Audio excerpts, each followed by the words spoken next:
इन अंचलों में आपातकालीन स्वास्थ्य सेवाओं की रीढ़ मानी जाने वाली 108 एम्बुलेंस सेवा स्वयं ही अब बदहाल स्थिति का शिकार होती दिखाई दे रही है।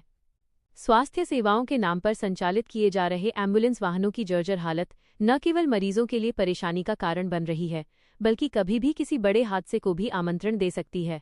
ऐसा ही एक गंभीर मामला शुक्रवार को धुलकोट क्षेत्र में सामने आया, जहां 108 एम्बुलेंस का स्टीयरिंग अचानक फेल हो जाने से एक बड़ा हादसा होते होते टल गया।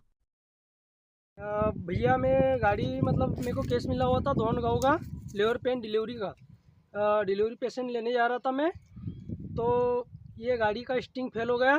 गाड़ी को मैंने जैसे तैसे करके ना रोकी है, गाड़ी घुसते घुसते पेड़ में बची है और गाड़ी का मेंटेनेंस बराबर होता नहीं, इस कारण गाड़ी मतलब स्टिंग फेल हो गया। तो मैंने जैसे करके ना मतलब गाड़ी को कंट्रोल करी है। अभी गाड़ी की क्या कंडीशन है? गाड़ी तो चलने लायक नहीं है सर, पर फिर भी मतलब जैसे तैसे करके ना आराम आराम से चला रहा हूँ मैं उसको।